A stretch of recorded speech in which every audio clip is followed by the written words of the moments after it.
everybody, the Ryouseiken here, coming to you with some more 80 days. This is my second attempt, and we are halfway through our deadline. And actually, we are back in Yokohama, which, as you might remember in the very first attempt I did of this game, I was here around day 55 to 60, I believe. So I'm actually about two and a half weeks at least ahead of the game compared to my first attempt. Now, I'm not going to get myself all hyped up because obviously enough money is a much bigger issue for me in this playthrough as opposed to the last one. I had to actually make a bank deposit or a withdrawal. So, let's see. What we need to do is take the trip to Honolulu, the experimental hover ship. We could go today, but that would pretty much take all my money. So we're actually leaving tomorrow on day 41 at 8 a.m. on the experimental hover ship, and we're going to hope that this ship actually works out in our favor. But I have no guarantee or reassurance that it will. We have all of this stuff on us. And honestly, I can probably get rid of the European train timetable because we're already well past Europe. So I just made us a bunch of room. What about... How long is it going to take me? Or, I mean, how many bags can I pack?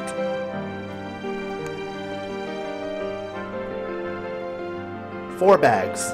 And it's going to take away most of my master's health, so it's good that I actually rested up as much as I did, to say the very least.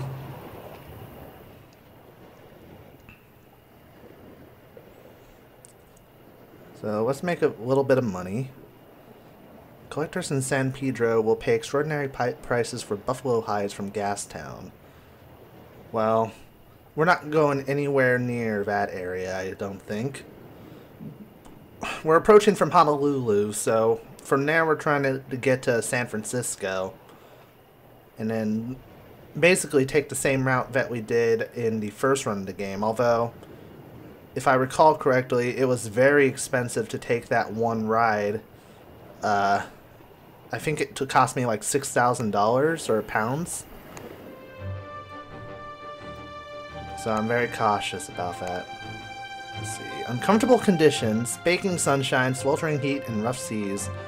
A wearisome journey, but the partial storm gear set should make things easier. So, 62. So I'm actually only going to lose 20 hearts. Awesome.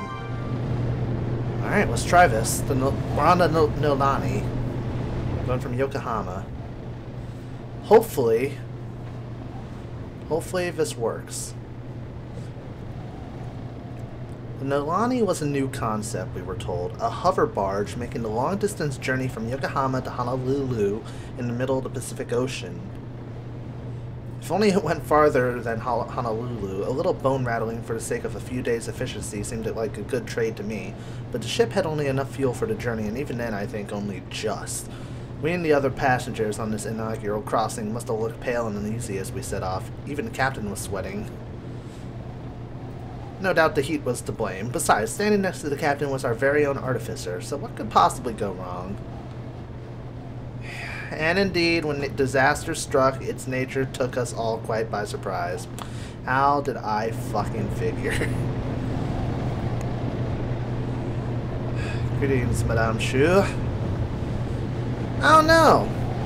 You're making me really, really worried.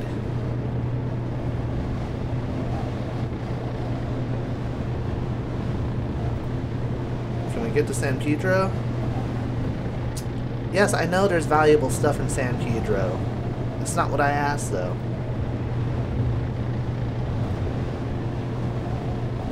God damn it. Please, please, please, please, please, don't. The first day aboard was blissfully quiet. The ship bucked along across the waves, and I stayed at the rail, acclimatizing myself at the movement and enjoying the vast view of the ocean ahead of us. In the evening, I sat with a Mademoiselle Carlotta, a flashy American gold prospector who was apparently extraordinarily rich, though she carried herself like someone who had only come into wealth recently. Evening came with no sign of the artificer or the captain. Perhaps they were busy ensuring we stayed upright in the water. I hope we stay upright. I'm concerned, though. Very, very concerned.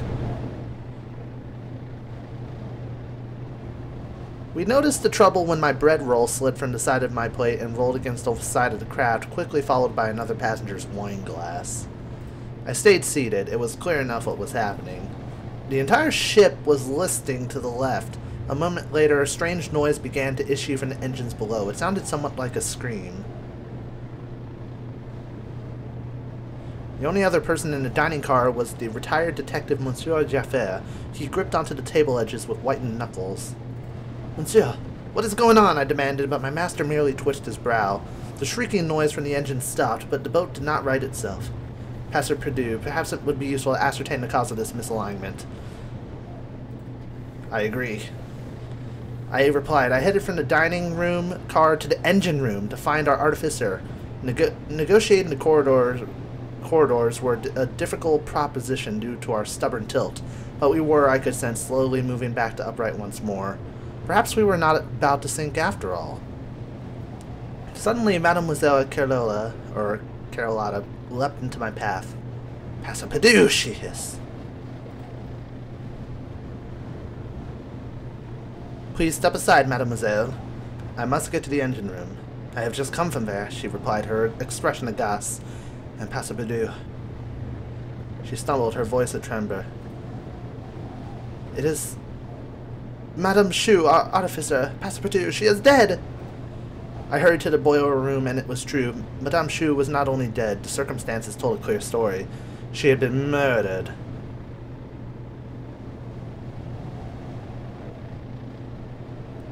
The weapon lay close by. From the doorway, Mademoiselle Carlotta breathed. "That katana, Passer Perdue, it is yours, right?" Fuck! What would have happened if I didn't have the katana in my inventory?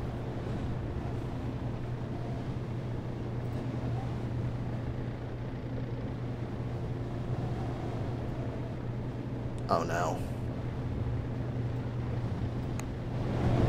You were the one who warned me about it! What sense does this make?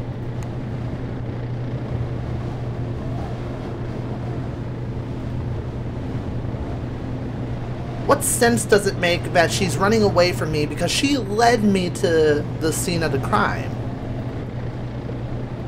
People saw me in the dining room.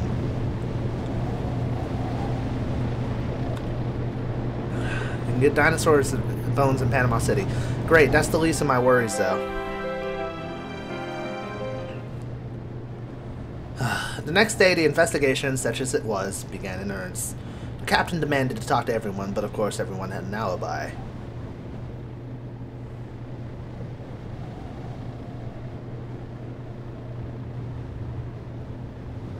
There was no doubt the culprit was still aboard, but there was no clues to suggest who it might be.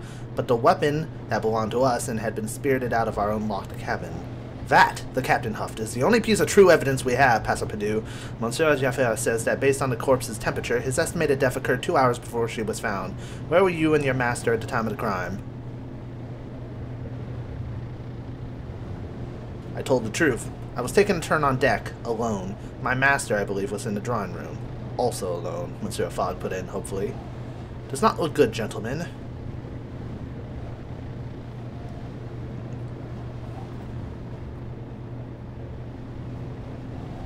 But what possible motive could we have? The captain shrugged. I am a captain, not a police detective. Our course is simple. We are in the ocean, there is nowhere for us to run, therefore no need to imprison us. Here is our offer. Let us discover the true culprit by the time we reach port, or you may arrest us for the crime. Fucker! We are not police detectives either! Chance to save ourselves. The captain nodded. Very well, you have until we dock. Once he was gone, Monsieur Fogg turned to me. Passer Perdue, Our situation is desperate. You must uncover the truth. Why me?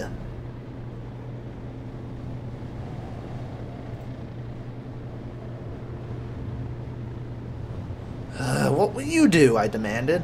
I will consider the matter, Mr. Fogg replied. There were only a few days remaining. I drew up my list of suspects and got to work. There was no time to lose. Oh, good. Me being accusatory actually helped with my relationship. Not that I care right now.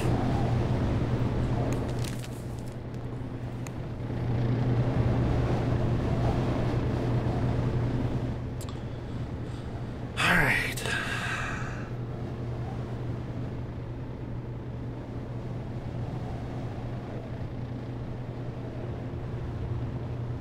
Monsieur Jaffer was with me, right?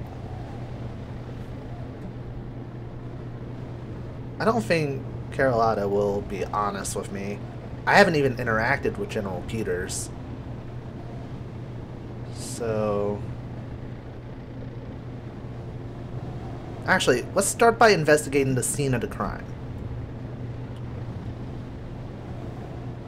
Several feet had trampled through it by now, of course, and there had been ample chance for the murderer to come in and remove anything incriminating they might have left behind.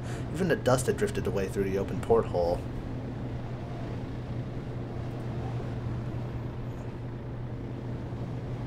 Perhaps there was something small they had not considered. I hunted in the dust, along the edges of the machine, in every nook and cranny, but I found nothing. Suddenly the boat listed, and the machine made a squealing noise.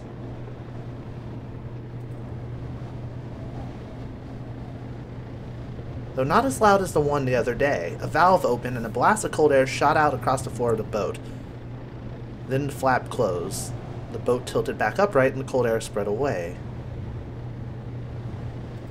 Presumably, it was some regular function of the boat that helped to keep it upright. The exact workings were artifice behind my skills, of course. With that, I left the engine room. Well, that got me nowhere.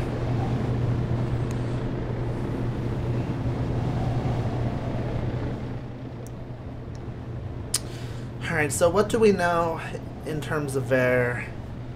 We know that the ship rights itself via an automatic function. A valve opens, cold air sprays across the ground, and then it closes just as quickly as it opened.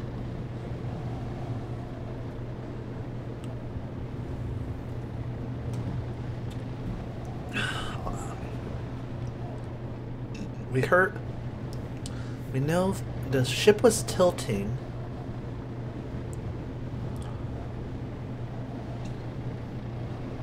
The detective was with us.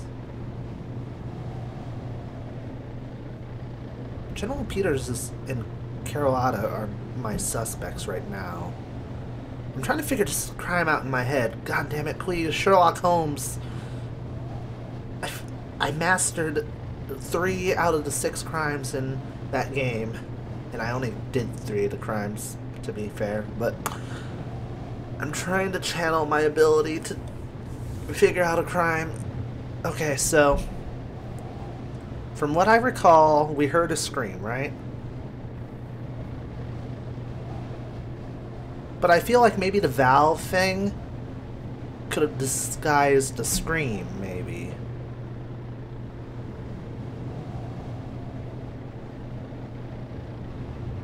Okay. That's what I'm thinking.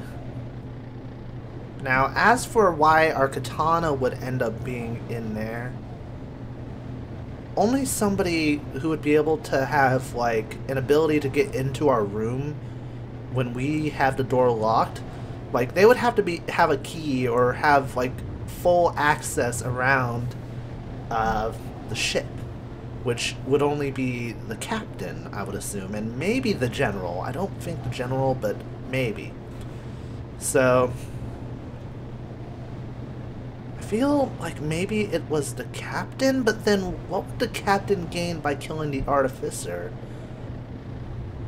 Maybe to eliminate the only other person who could get credit for the inaugural voyage. reputation. In terms of reputation, the captain is the only one to gain something potentially from this, I think. Let me talk with the captain.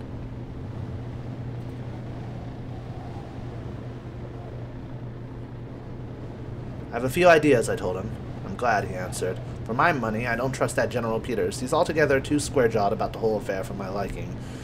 Yeah, thing is, I haven't interacted with General Peters, so there's no way for me to know.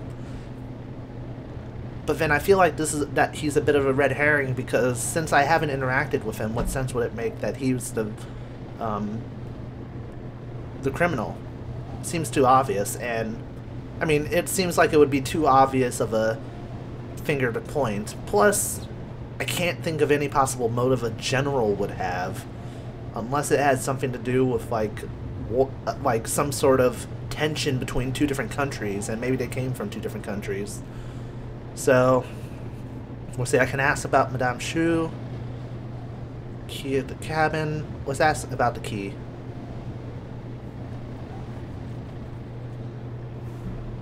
Do you have a key to our cabin? I asked, considering the matter of how the weapon found its way out of our luggage. He nodded. I do. I have a key to every captain aboard, as does the butler and the first mate. But their loyalty is without question to the ship and to its artificer. They are above suspicion. Is anyone above suspicion? I demanded. Of course. The captain, the butler, and the first mate. Now, we haven't seen the butler or the first mate, so I think they're not even factors right now, but... Where were you? When the body was discovered, I was on the bridge with my crew. A few hours before, when Jaffa said it happens, I was off my ship. I was asleep.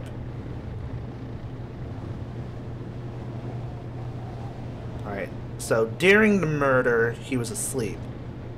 A bit later, when the body was discovered, he was on the bridge with my crew. Oh, wait! Oh, okay. First off, I realized that the scream must have came from Carlotta because she saw the body. So, actually, I think that puts her in the clear. No. She could have done that on purpose to make herself look like she's innocent, like she just happened to stumble upon the body. It wasn't Madame Shu who screamed out. I actually think the valve thing like subdued any noise that the artificer might have made when she was being murdered. Alright, so back to this. Captain says he was asleep. Later, he was on the bridge with his crew. Maybe we can see if his alibi checks out, like, in terms of that, but we can't guarantee where he was during the murder. Tell me about Madame Shu.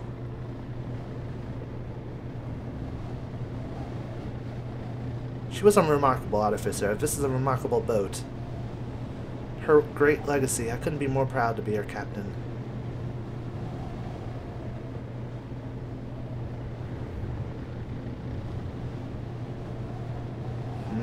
That's what I was thinking. Which one should I say?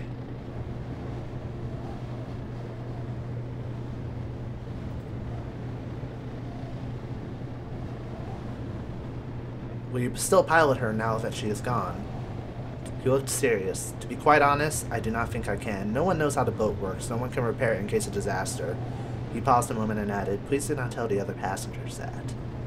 Huh. If he had said yes, I might have been more suspicious.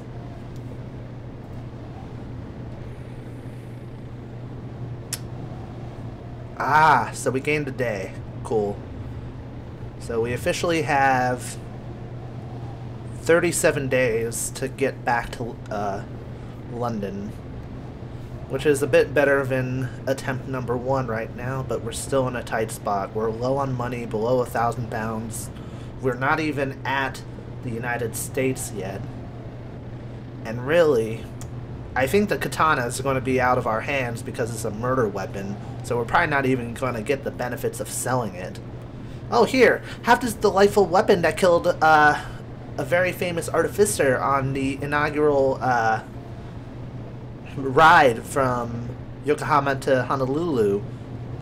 Actually, probably would be worth a fortune.